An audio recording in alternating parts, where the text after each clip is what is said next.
Dari Kemenpora terus menjalankan blueprint kami.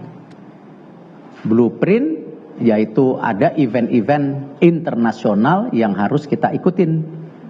SEA Games, Asian Games, ya, mungkin Youth Olympic, Olimpiade, tetap kita harus punya blueprintnya. Apalagi pemerintah pusat, ya, Bapak Presiden menginginkan kita sudah mulai fokus ke 17 cabur unggulan. Ya, ini yang kita sama-sama mohon dukungan media, jangan sampai seakan-akan kita dibekukan, tidak bisa mengirim atlet. Ya tidak. Ya, kita masih melakukan pengiriman atlet, tetapi seperti yang sudah kita sampaikan, bahwa ke depan, karena kita juga mesti tertib anggaran, efektif efisiensi, ya efisien, semua cabang olahraga yang mengirim atlet itu adalah harus tentu atlet yang terbaik.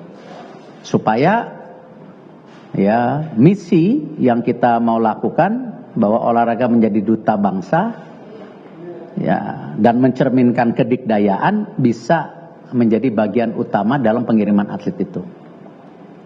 Nah, ini yang kira-kira mungkin saya ingin sampaikan ke media, konteksnya jangan sampai seakan-akan ya dunia kita, dunia olahraga berhenti total. Tidak. Ya, tetap kita mendorong sesuai dengan blueprint kita ke depan bagaimana olahraga ini menjadi bagian penting pembangunan karakter bangsa dan juga mengibarkan bendera merah putih di luar negeri. Mungkin itu yang saya mau sampaikan. Kalau ada tanya jawab silakan. Ya, selamat siang Pak Erik, saya Ragil. Ini kan dari keputusan IOC kan ada himbauan bagi Indonesia untuk menjadi tuan rumah event-event dunia.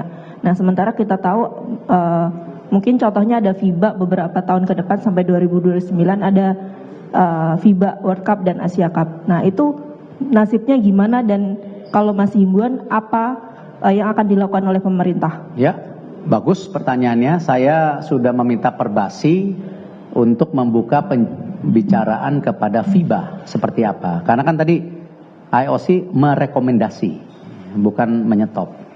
Dan itulah kenapa Ketua Umum KOI saya minta juga untuk mulai melakukan negosiasi. Sama Perbasi, saya sudah kontak Ketua Umumnya juga mulai bicara persiapan ini. Jadi agenda besarnya pun kita tetap jaga gitu. Cuman memang konsekuensi dari putusan kemarin, ya tadi sudah disampaikan dan saya rasa kita harus saling menghormati antara pemerintah, KOI dan IOC. Jadi kita harus saling jaga gitu. Ya. Selamat siang Pak Erik, Rebi dari Kompas. Melanjutkan pertanyaan yang tadi Pak. Selain basket juga kan mungkin ada beberapa cabur yang lain yang rutin begitu ya Pak, mengadakan event kelas dunia lah di Indonesia. Apakah kemudian dari pemerintah juga akan ikut aktif kemudian ke cabur-cabur juga untuk mungkin berkomunikasi dengan federasi internasional? Dan baru saja saudara kita mendengarkan Menpora Erick Thohir juga menyampaikan soal IOC soal bahwa Indonesia ini memahami sepenuhnya konsekuensi dari keputusan melarang atlet Israel berpartisipasi dalam kejuaraan dunia senam 2025 di Jakarta. Itu dia memberikan statement tentang IOC.